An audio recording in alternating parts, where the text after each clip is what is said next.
Welcome back to Hoops HD, everybody. It is the season premiere of our Bracket Rundown podcast, Griggs. Woohoo! All right. Yeah, it is. I'm your host, Chad Sherwood. Got John Sleeka below me, David Griggs to my side. We might have both John Titel and Joby Fortune jumping in during the course of the show here, but we're in a bit of a time crunch, so we're going to start going. Hopefully, they'll be able to join in as we go along. Yeah, But considering we're using the JNG to build the seed list, which is Joby's ranking, it'd be kind of nice to have Joby here. But yeah, well, we'll just talk about him as if like he wasn't here. So This is our bracket rundown show. What these bracket rundown shows, we have several different formats we do them. Sometimes we actually will later on in the season, maybe even as early as next week. We won't be doing these on Thursday nights. We'll be actually building a seed list on the air. But tonight, what we did was we're simply going to reveal a bracket, kind of Selection Sunday style.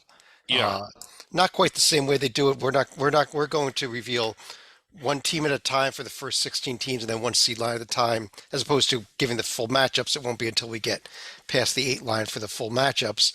But what we did to create this seed list was use, and he just jumped in here, our very own Joby oh, he's Fortune's here. Damn it! JNG rankings. Damn it! Uh, Well, we're uh, revealing our panelists one at a time now. Yeah, we'll do that yeah, as we're well. revealing our panel. Uh, Yeah, but Joby, since you just jumped on and we're going to be using your Yeah. JNG tonight as our prime metric, I'll give you a few seconds to tell everyone what the JNG is all about if they don't know already. So the JNG is the highest rated, according to Bracket Matrix, purely mathematical assessment of the tournament field. Essentially, unlike KenPom, which tries to find the most efficient team, the JNG's goal is to try to find the seed list that the committee that will try to mirror what the committee actually does. And it scores quite well, like I said, on Bracket Matrix, et cetera, particularly from a purely mathematical standpoint. Two little things I will say. The JNG is extrapolating what has happened to date. That means if a team is undefeated right now, the JNG can only say, well, let's take that quarter of a season or a third of a season that's undefeated and apply it as if they will be undefeated all year in the same manner that they've done. So certainly we'll see gaudy records early in the season rewarded probably more than where they will wind up. And also, as teams play more tournament field level teams, this will actually help a conference like the Big 12, which has a lot of tournament teams. You'll see Big 12 teams probably improve their JNG more than a league where, let's even something like the Pac-12, which might not have as many tournament teams, because you won't, and Arizona just won't rack up as many wins against other teams. Like they'll get Colorado, Utah, but I don't know. There's not a lot of other teams out there right now that are tournament worthy in the Pac-12. yeah. And if you So want those JNG rankings, by the way, there is a tab right up top there. Go ahead and take a look at them, but don't look at them right now because you'll ruin what we're about to see as we reveal right. them in the show, because we are using those rankings for this seed list for tonight's show. Yeah, Go well, ahead, one of Griggs. the things I love is that it's a metric that guesses or predicts the committee. And what I want to know is, does the committee who looks at a bunch of metrics reference this metric? I mean, is it this circular, like, you know, where they're relying on a committee that's predicting what they are going to do? Like, this is artificial As run Griggs amok. blows our minds with this circular logic here, I'm going to go ahead Yeah, and show this is the form we're going to be using. We're going to be filling these in. What you can see is there's 16 teams, which are the top four seeds in each of the four regions, are highlighted in yellow. This is what we call the protected seeds. Basically, just means that they're the top 16 teams yeah, really. in the nation. And we'll go through those one at a time. Then we're going to go a little bit quicker after we get through those 16. Um, and I don't think it's much of a surprise, given what Joby just talked about, the rewards for undefeated teams, that the number one team is in fact Houston here. Um, Yeah. Going to the Memphis for the first round games, Dallas for the South region. Um, they are not the number one team in the rankings, though, Sleeka, only but they are in a lot of these metrics, actually, not only J&G. Well, chances are Purdue is going to be the number one team in the polls right here. But They are, given what yes. Houston has done so far, winning 4 games away from home and one in a true road setting, they've set themselves up fairly well for the time being. And you look how they go into a Big 12 play, they're going to open up It's fairly softly with West Virginia. Iowa State's probably going to be their first real challenge of the year away from home.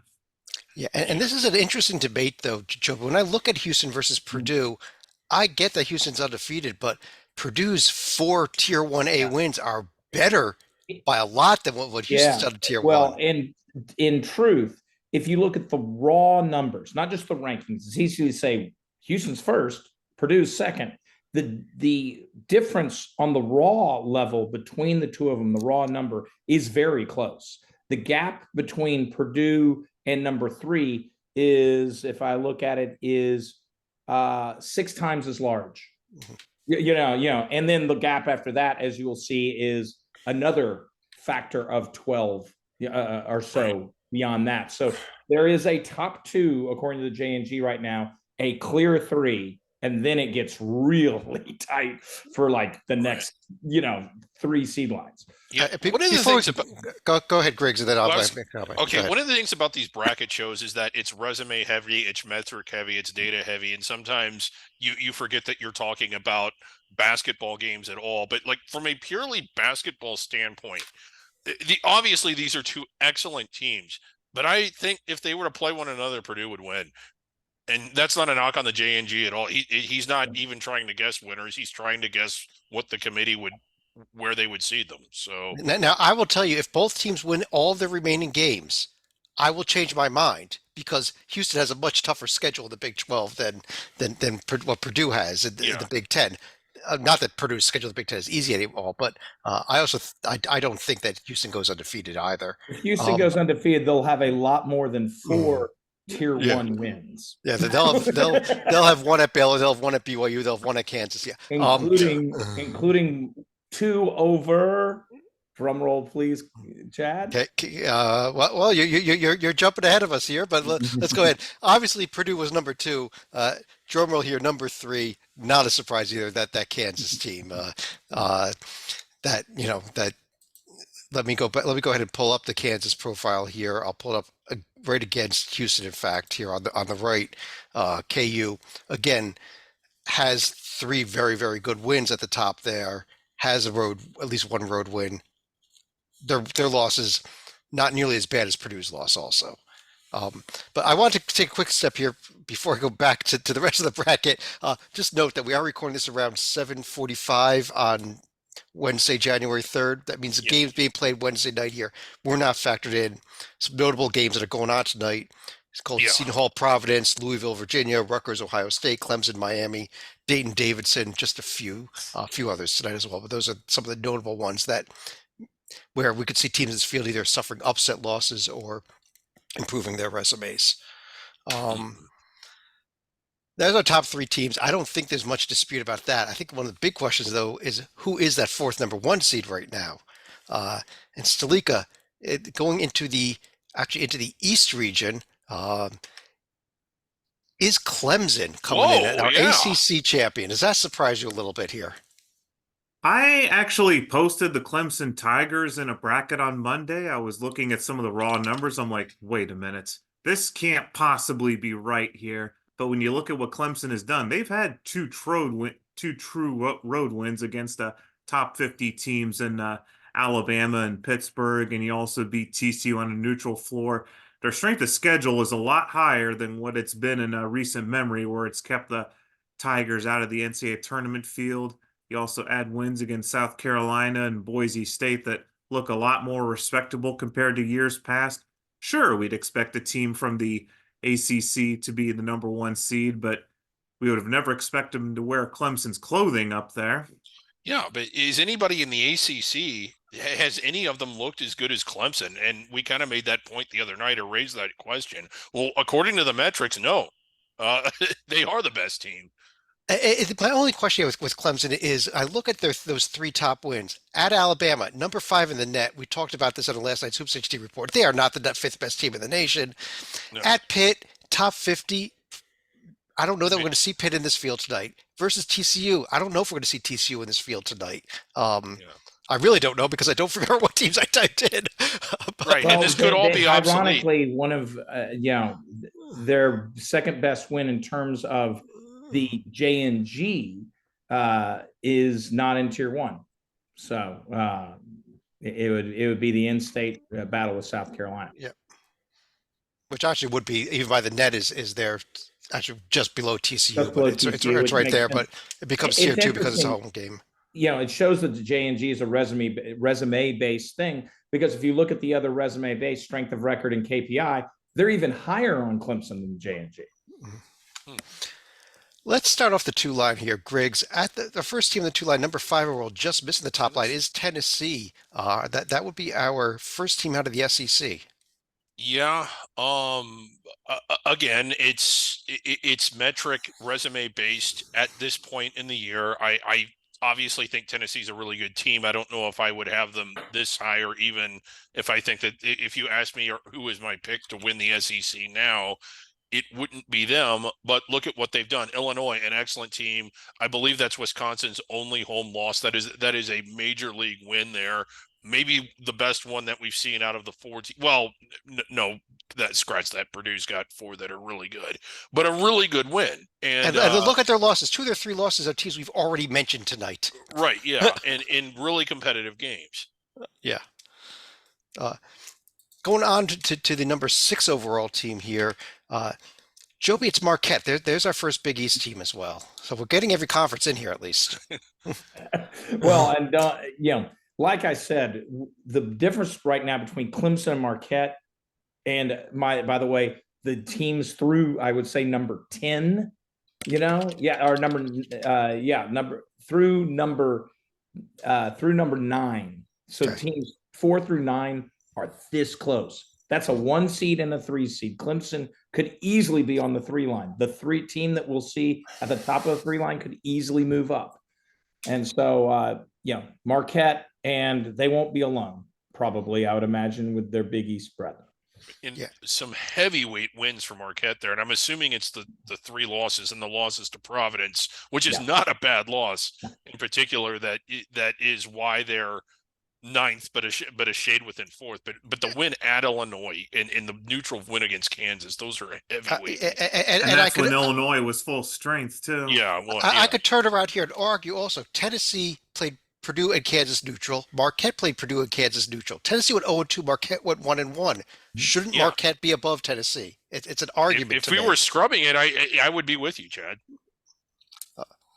Plus, they both beat Illinois. Marquette did it on the road. Tennessee did it at home. I think there is just from a committee type of debate here, a strong argument to flip these two teams. I think metrically, I think it's the volume of tier 2 versus each other, which will sort itself out. Like I said, the numbers are so close. Stalika, number 7 overall. Here's another Big East team in UConn. Well, maybe in Kyle Lamb's world, they're a Big Ten team. But that's another story for another day. But if you saw UConn last night, they got a little bored for about the first 10 or 11 minutes against DePaul, and then just turned on the Jets for the rest of the way. But you look at what they did in, shall we say, their home away from home down in MSG. They got some decisive wins against Texas and also North Carolina. And then you add to that a win against Gonzaga in a de facto road environment in Seattle. And the Huskies have laid a bit of a foundation for being up in a protected seed territory. Their only weakness is they haven't won a true road game yet. Yeah, that game against Kansas was one of the more impressive showings, even in a losing effort, that anyone's had. I mean, they almost pulled that off. And 1 seeds, if you're wondering how often they lose at home, the answer is not very. Not very. Number 8 overall, a team that also could be as good as the one lines Joby just told us. Here's our last of our power conferences to get involved. Here's Arizona. Probably would have been higher, but for the FAU loss. Sorry, go ahead, Joby. Yes, if Arizona doesn't lose, the J&G had them as the 4th one. Actually, not even the 4th one. They had them, I think Arizona might have been ahead of Kansas. Right. So that one loss. I'm sorry, the Stanford loss. I've had FAU in the mind for bad losses. But. Yeah. The Stanford loss, after losing to Stanford, as I remember, they fell from 3 all the way down to this glob, of teams that could be 4th through 9th, and they happen to be 8th right now. I could easily see as other teams lose, Connecticut takes up a tough loss at the Johnnies or something like that, then, Arizona moves forward. Arizona just needs to keep winning. But like I said, they are harmed by the Pac-12 versus the Big East, the Big Ten, the SEC, and yes, even the ACC this year has a lot of tournament and borderline tournament teams. Yeah, if you look at the straight schedule, have Arizona and UConn both on the screen, you see a lot worse nets in the Arizona remaining schedule versus the UConn ones. There's a few there with Georgetown and DePaul, but you've got Cal, you've got Stanford, you've got USC, you've got UCLA, you've got Oregon State. Well, there's you've got no a way. lot of bad numbers. It shouldn't matter. There's no way Arizona would ever lose to Stanford. That's why you didn't even bother to look at the score from that game, right, Griggs? Yeah, right. Yeah. I mean, here's why that would top team on the 3 line, which was the last of the team group that Joby said was very close to even being that 1 seed. And Griggs, Pains how about me. throwing It pains me. another conference Oh, in here, the wow. Mountain West, Colorado State. well, I like this team a lot. I thought I liked them more than most of you even, but I don't know if I like them top 10. I kind of think that the voters were overvaluing them a little bit. Now, this is an excellent team. I'm a little confused as to, and again, really good win against a good Creighton team, but just look at those two profiles. It's not, how are they close? I mean, you said 1 through 9 was close, or 4 through 9 Yeah. was close. Arizona's looks substantially better, other than, well, no, not even. I mean, the Colorado State's loss to St. Mary's is worse, I think, or at least as bad as the Stanford one. No, Maybe that was a would home not game. say that, but Yeah. by the same token, I agree, Griggs, but look at all those tier 2, look at a solid 3. Oh, could it be the Mountain West games the numbers a little bit? Yes. And the J&G feeds off that. Well, this throw- Colorado State team is a lot of fun. It's good. They're Yeah. good. Yeah. But are I'll they get some- Arizona good? No way. Yeah, I would agree with that. Yeah. Griggs, They're I'm- not Arizona good. I'm going to throw out one of the new numbers we have on the screens this year for a big comparison here. This is record versus tier 1 and 2 and record versus tier 1 and through 3. That's 6-1 and 9-1 for Colorado State. 4-3 and 7-3 for Arizona. I think it's a number like that that pushes this Colorado State team up. And we saw, quite frankly, I think it was the record versus tiers 1 through 3 that kept Rutgers out of the tournament last year. Because it was some Perhaps, 500. but I mean, not all tier 1 game. I mean, losing to Purdue by 8 and losing to FAU in double overtime is not the same as losing to St. Mary's at home. I understand. Yeah. And wait for, and be honest, let's wait for Louisiana Tech, to eventually lose 3 spots in the net due to their schedule. Let's wait on some of this. Boston College, if they wind up being the bottom half of the ACC, they're going to have a triple-digit net that pushes the neutral site up. Louisiana Tech, if yeah. you've been following them, they will win a game. They're going to beat a top 15 team this year and then have it not count because the referee forgot to sign the scorecard. They have lost in ways that are just so bizarre that no one should. I mean, the unluckiest. Yeah. Let's keep things rolling here to the number 10 team overall, Slika. There was a gap from them, from Colorado State down to them, and that is there in the Midwest region. It is the ACC team that I think everyone thought might have been the one on the 1 line, but they're actually there on the 3 line, North Carolina. Well, North Carolina did finally check one of their boxes last night with a true road win at Pittsburgh, and that was actually their first game they even played on the road. Now, if you look at what they had done prior to that, okay, you had a couple losses against UConn, Kentucky, and Villanova. That's explainable. And then you also have games against Arkansas down in Atlantis, and then you also have a de facto home win against Oklahoma, which was played over in Charlotte. That was part of the Jumpman Invitational. Although Carolina has been blowing teams away, which has helped to inflate the net number a bit. And if there is the argument that Carolina really is better than Clemson, maybe these two teams should be switched. Joby, if Carolina goes to Clemson on Saturday, maybe these two teams do switch spots. They will. That game. The metrics will switch them. There's no doubt because Clemson's up there, a lot of it on the strength of a very good record event against a top 40 schedule. Well, all of a sudden you get the second loss, that'll knock you down. Carolina needs a few more marquee wins. Tennessee is a great win. Oklahoma only has the one loss to Carolina. But you add that to that Carolina resume, Carolina propels themselves into that blob, that's ahead of them, and we'll see how far into that group of teams they can make. They won't make it to Kansas, but they might. Who knows? They might make it to the 1 line as the 4th one. The next 3 seed here over in the East region, Griggs, it's Memphis. A very ahead nice showing of for them. FAU. Interesting. Well, Memphis did not lose to Florida Gulf Coast and Bryant. Very true. And a really good Memphis team. That is another one that it will be pretty easy to determine. It'll be really conspicuous who ends up being better. One of their wins against the Clemson team that we talked about, and that is a really good road win down in College Station against a pretty good A&M team. So yeah, I like this Memphis team.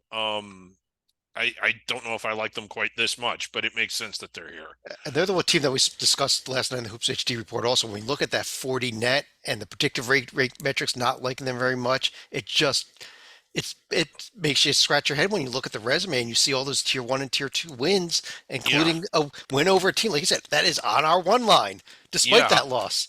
And the win against VCU, the neutral against Arkansas, the win at Mizzou. I mean, this is a team that really went out and played. Well, and the boat, and not just the win over a Virginia team that's in this field, but a boat racing of that Virginia team that's in this field. So how does that not help your net? I don't know. Yeah. Although if Virginia continues to get boat raced by everybody, they may not be in this field, but they may not be in this field at some point. Right we'll see now, if they're doing a little boat racing of their own right now. They're playing Louisville. Well, they're playing a bye game. Joby, our last 3 seed is Illinois. They did in their first game without their star Terrence Shannon there. They did get a nice win over Northwestern. So I think they probably are still for now up here, even if the suspension may start having its effect as we go forward in the season. Yeah, their story is not yet written. Mm-hmm. They have done everything I don't think anyone would disagree that what they've done to date. Hey, a 3 seed makes a lot of sense. But we're going to see how that ages going forward. If they go out and they'll get a pass losing to Purdue, but if they got to win these, Michigan State, who's a good team at home, Maryland at home, they got to finish through. They can't lose in Ann Arbor. Those sort of games. They really have a stretch after that Purdue game where if they want to really be that tournament team, they got to win 5-6 in a row here before the schedule gets tough again. Well, it's kind of surreal here is that Maryland and Penn State are like the highest rated teams in the net here. Not even Minnesota, who's actually double digits for some reason. Sleeka, let me stick with you. Take a look at the start of the 4 line here. Our number 13 overall team. There it is in the East region. Another Big 12 team, BYU, who has to go to both Pittsburgh and Boston because of the fact that they cannot play in a Friday, Sunday region. Both Salt Lake City spots had already been taken. And in fact, the only Thursday, Saturday spot left at the 4 line was Pittsburgh. And on top of that, they end up having to go to the East region there with due to bracketing issues as well. Well, I'm going to save the bracketing issues for my final thought, but when you look at what BYU has done on the court this year, you can certainly justify trying to get a 4 seed right here, even though they're going to be rather difficult to place. This is a team that's already beaten San Diego State, and their win against the NC State on a neutral court in Vegas is looking a lot better as we speak. Not sure if that Arizona State win is going to hold much weight, though. Now, had they been able to win at Utah, they'd probably be even higher up right now, possibly on the top 1 or 2 lines at the moment. Yeah, and this is a team, though, Griggs, that really doesn't have a good road test yet, but it's about to all change as we get into Big 12 play for this team. Yeah, they should hold serve against Cincinnati. I mean, God, going to Baylor in that new arena, going to Texas, yeah, they're going to be road tested over and over and over between now and the end. And Griggs, let me stick with you here. Number 14 overall, also on the 4 line. There is in the West region, we have Kentucky. This is probably where they belong right now. When you throw in the UNC Wilmington loss. Yeah, I agree. This is where they belong right now. No one's going to stay the same. No one ever does. People go up and down. I think Kentucky is about to go up. I like that win over North Carolina. I really like this North Carolina team. They blew a pretty good Miami team out, but they're starting to show signs. Now, this is a tough road test that they have coming up this Saturday at Florida. If they're a protected seed caliber team, I think that's the kind of game a protected seed would win, though. Yeah, So and they we'll see. they need road wins because they don't have a single road win yet. That game Yeah. at Louisville was actually a home game for Kentucky. Yeah. If you look at how many fans showed up for both Right. teams. Oh my God. Yeah. Joby, number 15 overall here. The Wisconsin Badgers. This resume is so strong. They kind of stumbled out of the gates just a tad, but then they have just lit it up with now that at Michigan State win, they won the exempt Marquette, tournament with yeah. Virginia and SMU. You can excuse their losses because two of those three teams are already in this field, and one of them is on the road who likely will be in the field. And so this is a solid Wisconsin team that I think will challenge for the number 2 spot in the Big Ten. And that most certainly means protected seed in my book. And so that's the team that could move up and take Illinois' spot when Illinois starts having those losses that we suspect they might, assuming they don't get Shannon back. Yeah. Last of our protected seeds, last of our 4 seeds, it is Utah coming in Utah. here. Griggs, go ahead. You have a thought on them. This wasn't who I was expecting to see, even though it's there. I mean, they do have the win against BYU. That was a great game, a lot of fun to watch, but it was at home, came down really to the final seconds. What else have they done? And they've lost to the John. This one is a little puzzling.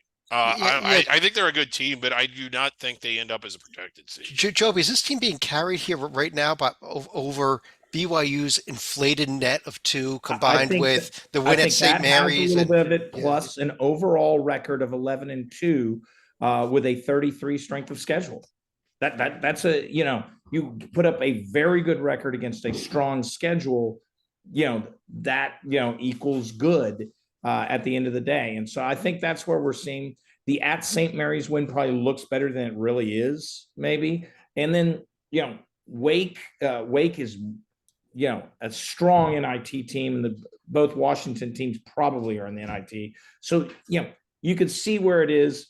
This is where in the raw numbers, there was a drop here, between 15 and 16. That, without a doubt, there was a big drop. And then you have a group through the next 2 to 3 seed lines. So 15 to 16 was one of those tier drops you'll see. And this Utah team, if they go 2-0 this week, winning at Arizona State and most notably at Arizona, I see the argument for a protected seed. I don't see this as a protected seed team right now.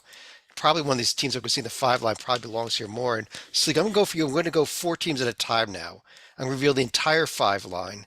These are also give us some potential second round matchups. These 4 teams are Ole Miss, the undefeated team, Baylor, Oklahoma, and another undefeated team in James Madison making the 5 line. I think the problem with James Madison is if they're just going to stay that high, they're going to have to virtually run the table in the Sun Belt. If you're a team like Ole Miss, for example, you can afford to take some lumps in the SEC and still stick around an area like this. Oklahoma is another team where I'm starting to wonder, well, okay, they lost one of their tests at North Carolina, but by and large, they've held serve right here.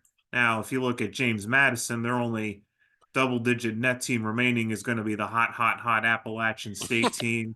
You look at Ole Miss, the only Lego they could step on is going to be Vanderbilt and possibly LSU on the road. Yeah. And I got these 2 undefeated teams up here. Just look at these 2 teams. Yeah, go ahead, Joey. Ole Miss is being hurt by that Memphis net at 40. I mean, how is that a tier 2? That should be tier 1 in all realistic. Go ahead. So Greg, those are the 2 undefeated teams, and you can see maybe how weak some of these schedules are by the fact that they are undefeated, yet they didn't even get into that protected seed range. But I wanted to ask about those other 2. I'll go pull up those 2 Big 12 teams here also and ask you about them. Oklahoma and Baylor, are they really 5 seed teams, especially this Oklahoma team? I'm not as sold on Oklahoma as I really like Baylor. I think Auburn's another team that's better than what their current profile shows. I think Florida's really good as well. And again, what have they really done? The loss to Michigan State was, noticeable on that day. But yeah, a 5 seed sounds right. To be honest with you, minus the bad day against Michigan State, if Baylor and Utah tipped it off, I would be picking Baylor to win. But if we take a look at these Oklahoma and Baylor, one thing that you see missing on both these resumes, not just a road win, but a road game. Yeah. Neither one has played a true road game yet. That changes. This weekend, Baylor goes to Oklahoma State, and next week, Oklahoma goes to TCU.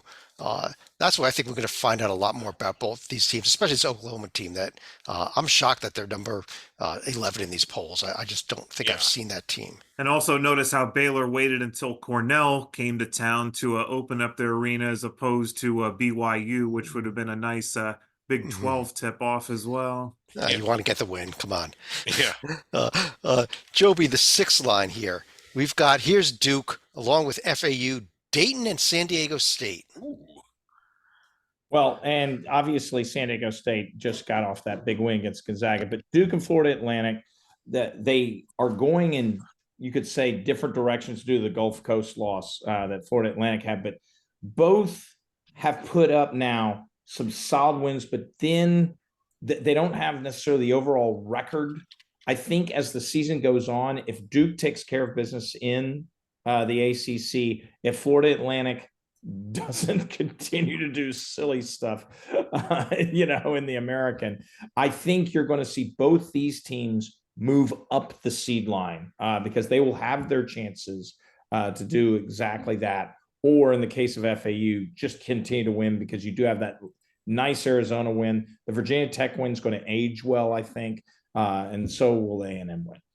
Now, I also want to throw out a cautionary tale as it relates to FAU. Let's not forget Monmouth back in 2015 and 16 also had some pretty good non-conference wins, albeit not as strong as this, but not as good as this. What kept them out though is they also had 4 losses in Tier 4, and FAU's already reached 2 right here. That is a really good halfway point there. Yeah. And one of them was just so bad. Griggs, how about Dayton? I pulled them up there on the left. First A10 team we've mentioned at all. Maybe the only A10 team we mentioned. We'll see what happens. But will the committee put them as high as a 6? I think they need to blow through the rest of their conference in order to make that happen. And I mean, going 17-1, 16-2, something like that. But this is a good Dayton team. Is it going to be an amazing Dayton profile?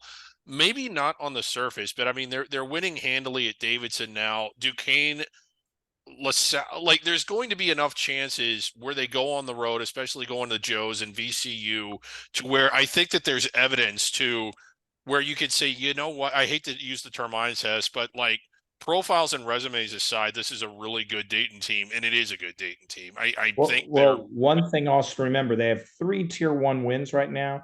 Yeah. Remember, the J&G extrapolates. We're about a third of the way through the season in total games. You're telling if you have a team with 9 Tier 1 wins, I dare say they'll be even higher. It's just right now those Tier 1 wins are recognized against non-tournament teams. Right, but the other problem is there's only one more chance for a Tier 1 win, the game at St. Joe's. So in Cincinnati, topped out. Cincinnati's not Tier 1. Well, they could potentially have 3, though, depending on how George Mason, St. Joe's, and VCU play out. Correct. Thank you. And we've seen it the year Buffalo got a 6, that Murray State got a 7. If they get an absolutely bloated record and they're ranked 11th or whatever it is they get up there, I could see the committee putting them here. Yeah. Griggs, let's take a look at the 7 line where we've got the Grand Canyon Antelopes in a single-digit seed, together with Providence, Creighton, and Nevada. Let's start. How do you not love that line? How do you not love that? Let's start with GCU, though, because it's a team that I don't think a lot of people out there have paid much attention to. But quite frankly, we discussed teams like James Madison. I like this team better. Yeah, and you know, for the second week in a row, Joby. So I guess the under the radar number one, you know, the committee watches under the radar, and that's why you have them here in your rankings. But this is a really good team, a really good team. And when you look at their metrics, the win at Liberty, the home win against San Diego State, but really the neutral floor win against Frisco, and then holding serve the rest of the way. Their only loss, a really competitive game against a pretty good South Carolina team. And the chances of them, they do have some tough tests, particularly some tough road tests in this conference at Seattle, at Stephen, at Boston, you know, to name a couple. I don't think they end up this high. I'm sorry, Lopes fans, but I do think, and I said this on the show we recorded earlier. This is a top 48 team that will be in on the that will be inside the bubble. I really think that. I agree 100%. And remember something, this is blind resume time. You take away Grand Canyon, you take away the teams, you see two, basically 4-1 in the top two tiers, and you say they're a 7 seed. That shouldn't shock anybody on a blind resume at this point in the season. You can't say that that's not a reasonable seed for what they have done to date. Now, when all of a sudden that's all the tier 1 and 2 teams that they get because of their remaining schedule, yeah, that might affect them. But I actually think they could pull a Wofford, if they only get like one more loss or so, 1 or 2 more losses, they enter the tournament with an amazing 30-3 record. I think the 7 spot is actually very realistic. Yeah. And as this team keeps winning, they are getting closer to that top 25. It's still a few weeks away, but they could get there. Salika, you're a Big East guy. There were 2 Big East teams on this line, Providence and Creighton. Creighton may be lower than some people expected. Providence is in a battle right now as we record this at home against Good Seton game Hall. going on right now, yeah. In a battle, but they also have a potential injury situation to Bryce Hopkins, where if he misses extended time for the Friars, they're going to be in a little bit of trouble. Now, you look at what Creighton has done, you're waiting for them to really get their motor started as far as trying to get some signature wins. Alabama is certainly going to be one. Nebraska on the road is going to be tier 1 for now. I don't know how long that's going to be able to last, but I think the UNLV game is the one that's probably going to really smell a little bad for a while. But fortunately for Creighton, you would expect them to kick on the motors here pretty soon with a 3 winnable games going into their matchup against UConn in a couple weeks. What I like about Creighton, Griggs, they played 4 true road games non-conference. We saw teams like Baylor and Oklahoma earlier who did not play any. Right. So I think that got away well for them. Let me quickly throw up that last team that was on this line here, Nevada. Joby, they only have 1 loss and they have 2 tier 1 wins. I guess this team belongs up here, don't they? Right. Whether you like it or not. Once again, blind resume, because while Washington, TCU, it's a question whether they're in the field or not. Right now, that's they've actually done it, and those are both out of conference. It'll be interesting, and once again, check out that Mountain West schedule. There are plenty of pitfalls. There's more than there were last year. I want to stress this is more than there were last year, but there are a lot of opportunities. We've already seen San Diego State. We've already seen Colorado State. Don't be surprised if we see a few more. Yeah. Let's go ahead and take a look at the 8 line here. The last of the teams that will be wearing white in the first round. We've got that's the SEC line. We got Auburn, South Carolina, and Texas A&M, joined by another Mountain West team in Utah State, which maybe since we're just talking Mountain West, Griggs, let's start with that Utah State team, because I'm not convinced about this team yet because I just don't know who they've beaten. Well, it's the bloated record, and the road win at Santa Clara, the neutral floor against Akron. I mean, they've beaten teams that are typically metric boosting types of wins. But I'm not really sold on it either. I do think the league is strong enough to where if they are that good, we'll see it. All right, Salika, what about the SEC teams? Let me start with 2 of them here in Auburn and South Carolina. We're both on this line.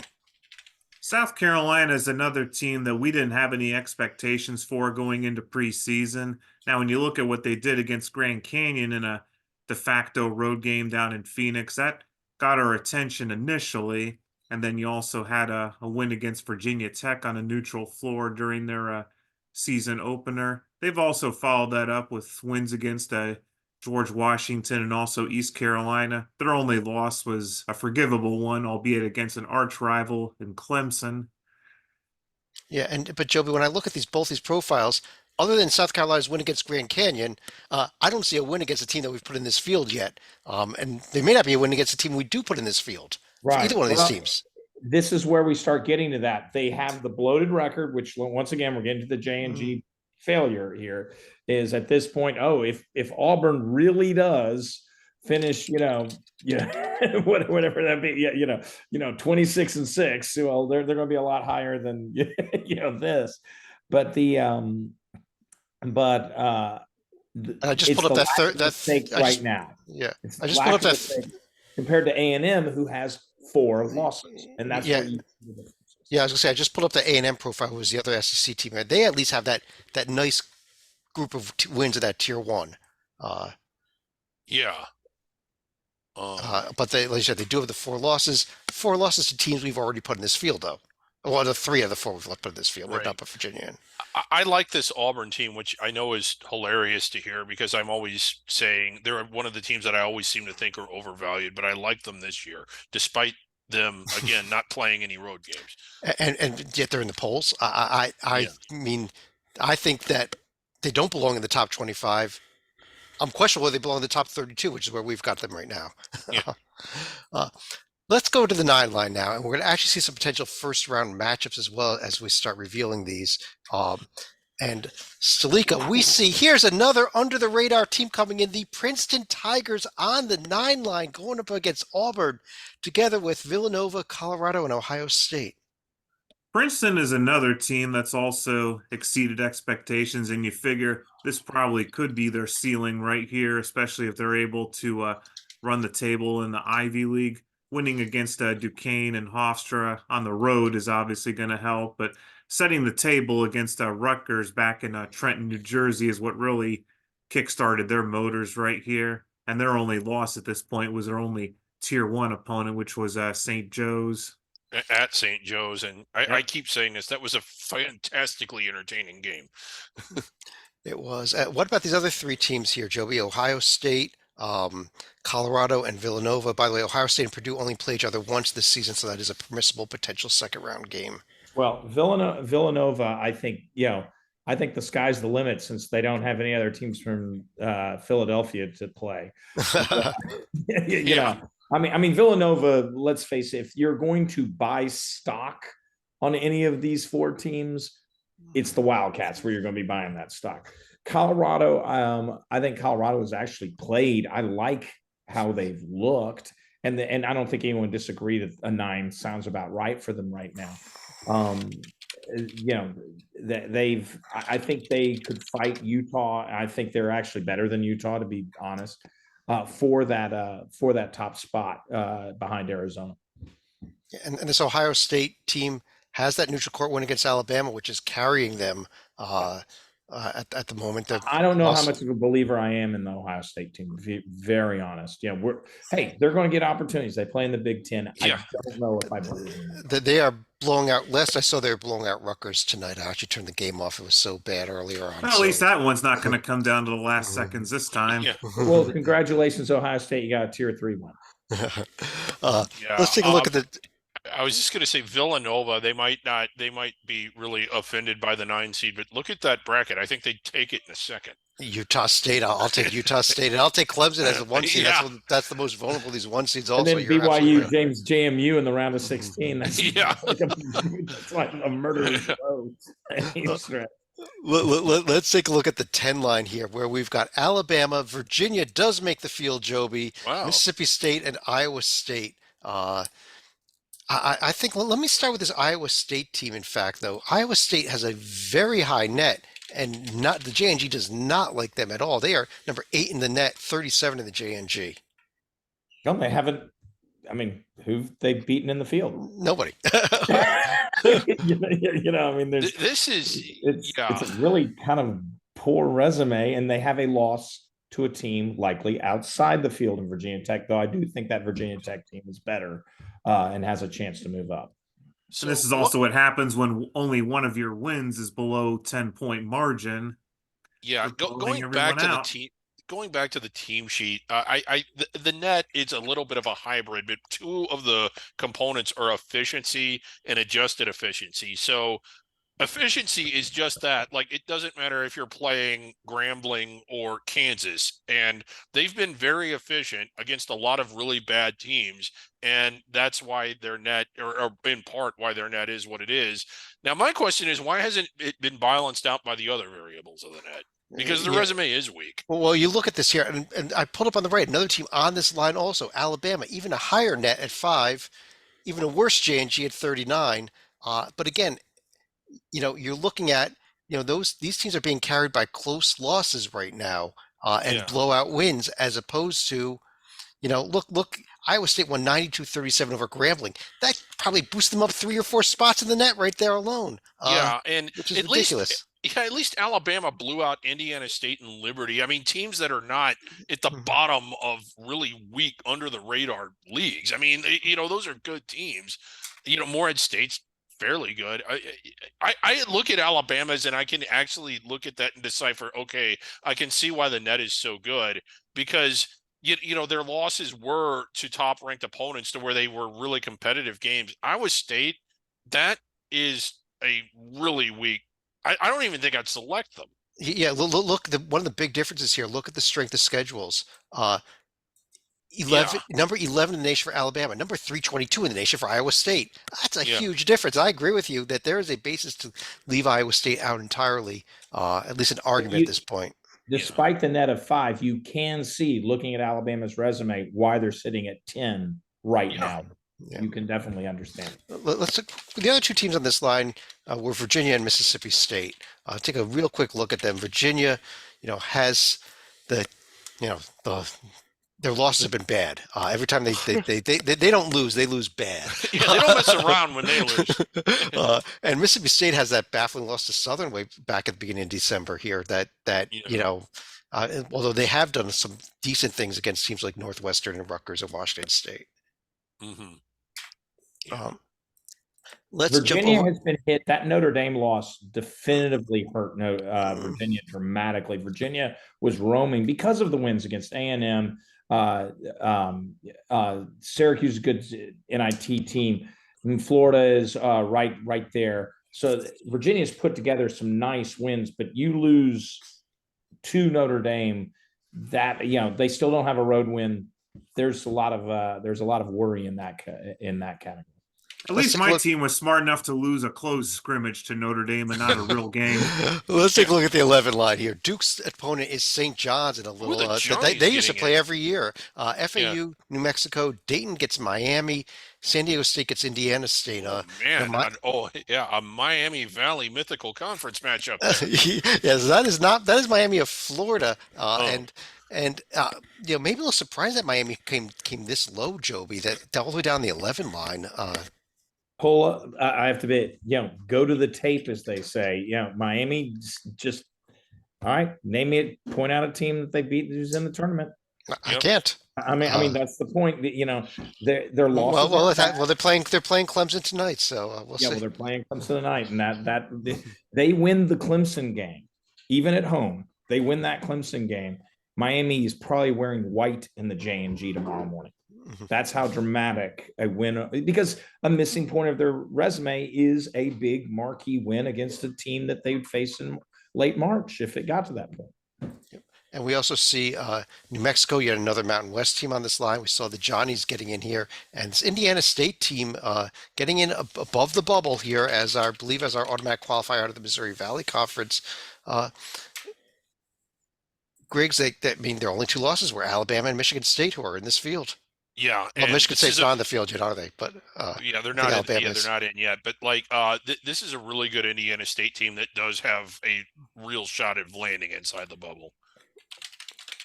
St. John's has Rick Pitino's team. They have that win over Utah that was way up there in the field in the protected seed range. I think that's carrying them right now, despite the Boston College loss. Losing to They Boston were, College. they were out, Chad, until last night. The Butler, when they were in the first 4 out category, the Okay. win against Butler actually was enough to push them over the line and push them in and push another team that lost last night out. Let's go to the 12 line. We have not even got to our first 4 yet. You see, with all these under the radar teams that have gotten in here, we've pushed the first 4 clearly down to the 12 line. I'm only going to reveal one team so far. Before we get, that's our last team that avoided the first 4, and it is the Texas Longhorns. Slika, how about that? A team that is ranked in all the polls, just barely avoiding Not Dayton. a believer in this Texas team. Are you sure you weren't setting this up on purpose? Because this is the Chris Beard Classic right here. Let's look. Oh, yes, I didn't even realize that. We have Ole Miss versus Texas. How about that for a matchup? That was not. I honestly, I threw this. I did the bracketing so quickly, I didn't even look at what our matchups were. So great point, great thing there. Yeah. That would be an awesome game. The first of our 2 of our first 4 games. These are the top 2 first 4 teams. They'll be the Midwest region there. Baylor takes on the winner of a St. Joe's, Nebraska game. Now, look at that. St. Joe's and Nebraska. We discussed in the Hoops HD report last night, Griggs. I said that Nebraska does not have an awful resume. And right now, the J&G would have them in the field. They don't have an awful resume, and they got a winnable game tonight against Indiana, which if you're watching this later, it's already been decided. But no, it's pretty good. The win at Kansas State is a real good win by Nebraska standards, and the loss to Arizona smells kind of bad, but nothing else on it really does. It's very first 4-ish. To the Arizona, to Minnesota, you mean? Minnesota, sorry. Yes. Yeah, losing to Arizona would not smell. No, somebody that does something that smells really bad is that St. Joe's on the left there. That Texas A&M Commerce home loss. Ooh, yeah, that one. Without that, and it's kind of crazy to say that, like, you know, had they just beaten Texas A&M Commerce, they're inside the bubble. Yeah. Yeah. Well, and they're getting boosted. Remember, Tier 1, Princeton's already in our field, as you know, and well inside the bubble. We'll see if that ages because, you know, yes, I think, you know, the Villanova win will age well, but will the Princeton? I think it Princeton will. level, Princeton's good. If Princeton falls, though, dramatically outside, like, oh, no chance of a net large, all of a sudden at that point, then you're balancing Commerce. Against Villanova, and then one more slip up in that A10, and St. Joe's is in trouble. Yeah. Well, they're barely in right now. Only 2 and they're teams barely below. they're in the first 4. Right Only now. a couple teams below them. In fact, our last first 4 games, it's James Madison's opponent in the East, and because of bracketing issues, this was the only place I could put one of these teams, even though it's a potential regular season matchup. But yes, they could get Michigan State again in the first round. It's Michigan State and TCU in this game, going up against, you know, I think it'd be kind of interesting to have a Michigan State JMU first round matchup if that happened. Yeah. But this Michigan State team, I don't think they're going to stay down here. I think they are on their way up this bracket very quickly, honestly. Right. TCU, on the other hand, barely making the field again. Another one of these teams that hasn't done anything bad, hasn't done anything good. And that's a pretty. They haven't done anything decent. They haven't done anything at all. Winning in Hawaii, I mean, that was okay. But like look at that. That is just do something. I love Jamie Dixon as a coach, and there is no denying the success he's had at TCU, taking them to Sweet 16s, getting them into the rankings. This program with no real history or culture in the last, I don't know, 30, 40 years. But my God, like, go play somebody. They played Texas A&M Commerce. Oh, okay. Excuse me. Oh, I missed that. 295 strength of schedule there. Well, and they also TCU. played Southern too. Yeah, go play That's McNeese. true. They did not slip up against Southern Texas A&M Commerce, which teams ahead of them in the field. They have a right to complain. Before I complete the 12 line and move below that, let's take a look at the, because we have now completed the at-large field. I want to take a look at the top 4 teams that the J&G would have out as at-large teams. They are in order: Wake Forest, Cincinnati, Florida, and Northwestern. Joby, I think Wake and Cincinnati on the strength of record, and Florida is a team that I think maybe was best one to move up here. Yeah, I think Florida. I think Northwestern was actually, that was the team I was referring to. Northwestern was in the field until their loss yesterday To Illinois, which then opened up the ability for the Johnnies to actually take their spot with the win against Butler. Wake yesterday alone moved up 13 spots up the seed line to the first team out because By of the winning at Boston College. yeah, the win at, and remember at Boston College, who is an NIT team right now level. We'll see if that holds, etc. But really, I think Florida, personally, I test Florida as the best of these teams. I think Florida will find their way into the field. They just need to build a little more than what they've done so far. Plus, they're getting tweaked by weird little net things like Virginia falling just outside the top 50. Thus, it's a tier 2 loss. And it's kind of like on the neutral court. So it's weird things like that that are holding Florida back. I have a feeling they're going to be in the field and it won't be long. Now, people that are looking at this, and maybe know a lot about college basketball, probably look at this and saying there's a glaringly missing name in this field. I'm going to reveal the next 8 teams that also did not make it. Again, not even top 4 out. Next 8 out, according to the JNG. And Well, we're going to say maybe next 8 out, Chad. I'd show, to be honest, the 13 line first, and Okay. you'll get it. Okay, let's. 13 line. I'll tell you what. Let me complete the 12 line for you first. The last 12 seed was McNeese State. McNeese, and that is, they'd beat Oklahoma. Yeah. It would be picking that all day.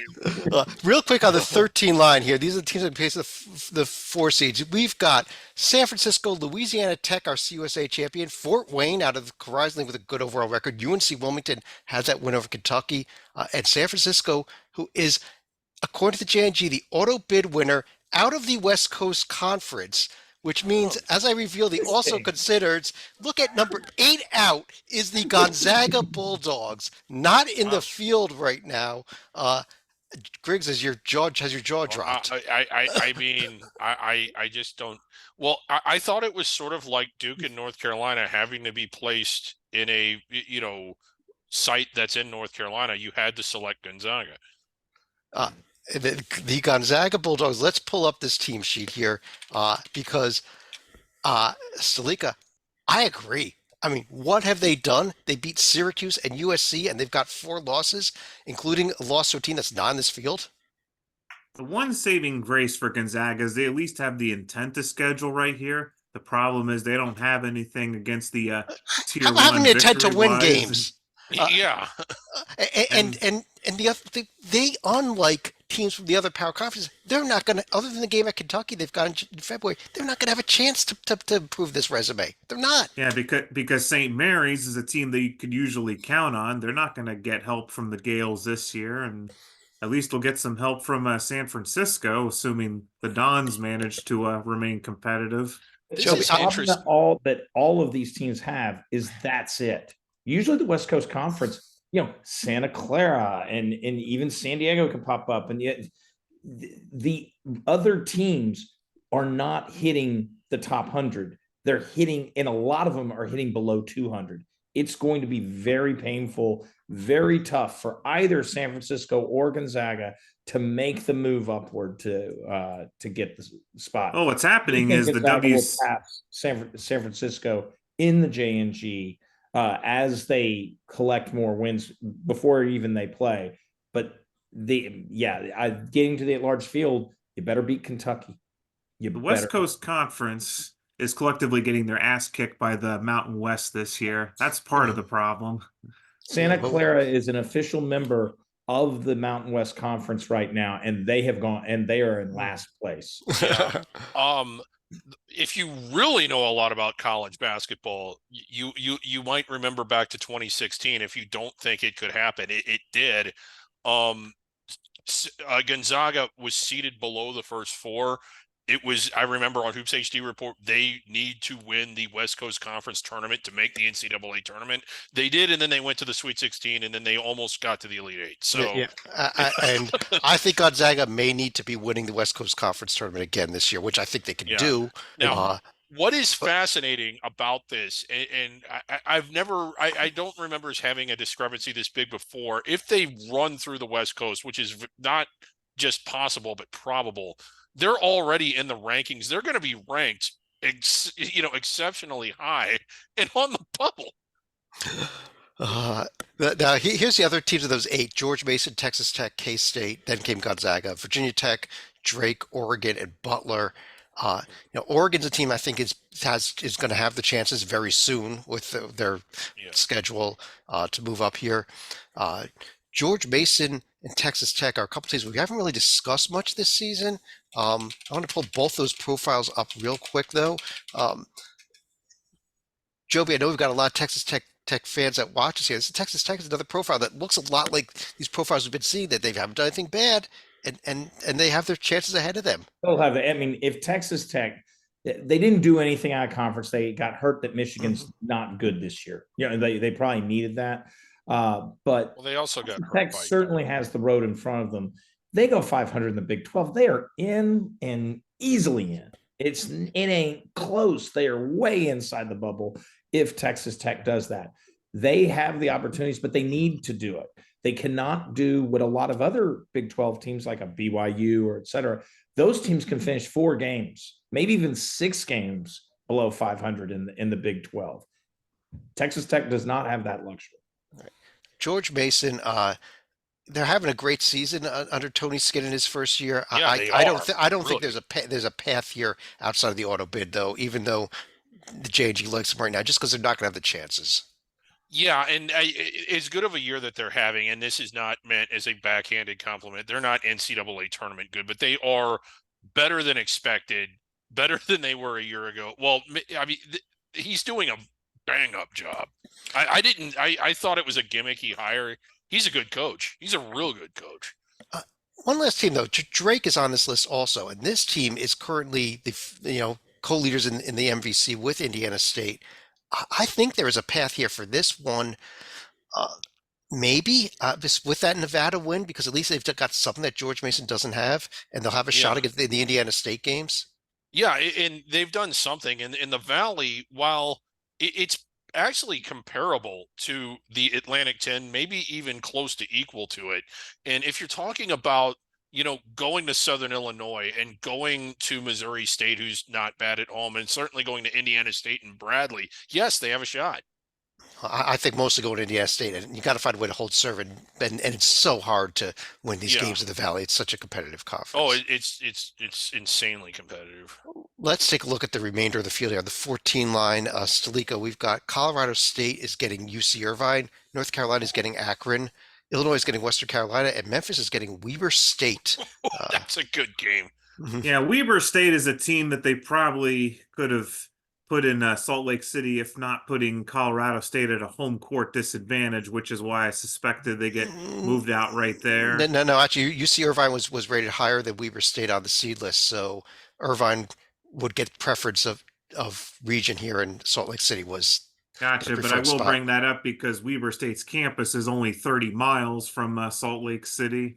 I'm not certain if that would be a home court disadvantage or not, but like I said, it was not the reason why they're there for this bracket. But other than that, I would also note Western Carolina. This would probably be the first time since the mid 90s they would be able to make the tournament should that result hold in the SoCon.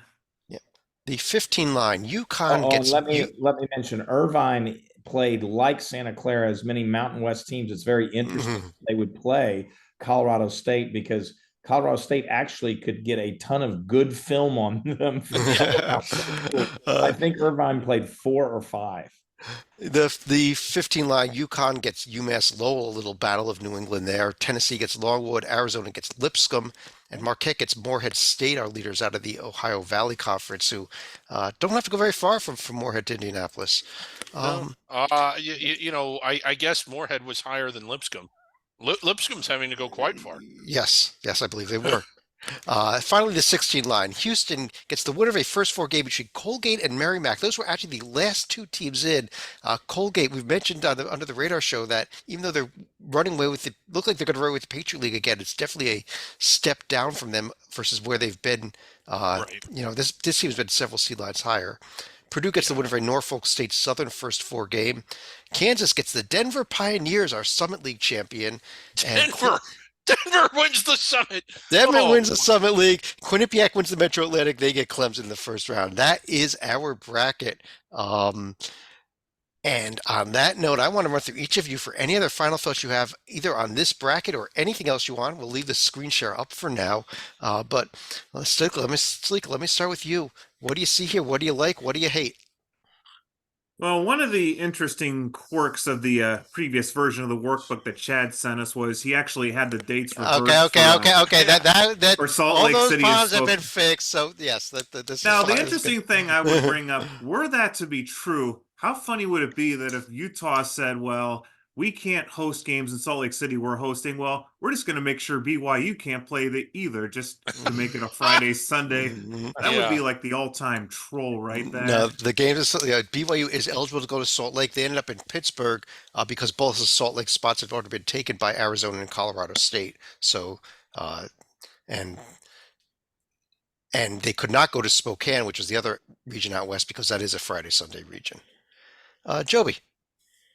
Uh, I encourage every person who liked our show, looking at this, to see over time how teams move along the seed list. I try to update it every day. And, it's very simple in that regard. And you can see how, when a team, especially one with a gaudy record, think of South Carolina, think these teams that only have one loss like Oklahoma, when they take their hit, which will happen, obviously, it'll be very interesting to see how many seed lines they drop. That's when when the rubber hits the road, especially. Will a JMU, who probably is not going to go undefeated, but they probably will have a highly rated record. How will how will a loss in Conference USA, or rather the Sun Belt, hurt JMU? It'll be very interesting to see the falls that happen. And likewise, the wins that can happen when a Northwestern beats a Purdue. Northwestern was out of the field. They're out today, but that's only because they lost yesterday. They flew into the field by beating Purdue. It'll be see how these seed lines flow, because especially about now, you can really see that is how I think the committee would treat them. Griggs, you want to finish us off here? Well, real quick, stepping out and paying a rare compliment. The JNG is a fantastic metric. Joby came up with it himself. I think it's one of the more used and utilized resources that we have on the site by people that come to it. It certainly isn't my write-ups or me on the podcast. So thanks for doing that. And I guess so. And my second final thought is, when a school puts in a bid to host an NCAA tournament game, they know that they're going to need the arenas from basically Tuesday to Sunday. I guess my question is, why do they even bother predetermining which ones are Thursday, Saturday, and which ones are Friday, Sunday? Why not just determine that on the selection show and coordinate it with television? Because at the end of the day, you need those venues available anyway. Griggs, you're selling tickets, and I want to know if I'm buying tickets a month in advance to go to the NCAA tournament. I want to know if I'm going Thursday or Saturday or Friday, Sunday. But you don't know who's going to even be there. I know, but I want to go to those games, so I bought those tickets. Yeah. Let me just throw one thing out here. As the things constantly change, and as we've been recording this, Seton Hall just won at Providence. That would, Joey, probably knock Providence down a couple of seed lines. Not going to knock them out of the field, but suddenly we got this Seton Hall team who was not mentioned in our top 12 out. But now you throw in there, it's not on popular on the screen, a road win at Providence along with a UConn win. This team might be in that top 12 out come tomorrow morning, even with this nice road win. So they've had an interesting run. They win at Mizzou. They beat Connecticut. They get blown out at Xavier, who is not that good. Sorry, John. And then they beat, they go on the road and win at Providence. What a week. Yeah. In fact, I just switched to the wrong screen there. But if I'm actually good. There it is. I just populated here on the screen. Providence is number 50 on the net coming into the day. Now, unfortunately, they're going to. Well, that's probably still be a tier 1 win because it's a road win. But this Seton Hall team, it suddenly has an interesting resume where we really weren't looking at them very much. And I wouldn't be. I don't know if Joe, if you have a live update for us or not. I did a quick input. It's rough because I don't have the new net numbers, which have an effect. So I think it'll be more than this. But Seton Hall probably does. They are not. That moves them from basically the second to last team in the NIT to hosting a game in the NIT. So that would be among our they would have been on this screen under the also considered here. They'd be the next 4. They'd be in that Oh, well, they would actually push they'd push be, Gonzaga down another spot then. No. Yeah. They would be like if you had a fourth column of also. Oh, okay, okay. That's where they would be, but they could be higher. Let's Yeah. check tomorrow. Have fun. Yeah. Providence. And we could do this all night. Like if we don't get off soon, we're gonna move it. Providence That's the falls- thing. Yeah, Providence everything falls to is the 9-1. obsolete the day after you do it. Providence falls to the 9-1. Yeah, so Uh, Providence would fall, and you'd see some movement At there. least. But At least. Yep. On that note, though, I'm going to pull this down here, and I do want to take this chance to thank everybody for joining us. We will be back next week, and every week from here until championship week with championship weeks with 3 podcasts: Hoops HD Report, Under the Radar, and one of these bracket rundown shows in various different formats. But on behalf of John Salika, David Griggs, Joby Fortson, you can now look down below the podcast here to check out this final bracket. You can look up there, read the JNG, check that every morning to see where your teams are, watch where Gonzaga moves, watch how they continue to fall. I don't think it will, but I am Chad Sherwood. Thanks for joining us, and we will talk to you again real soon.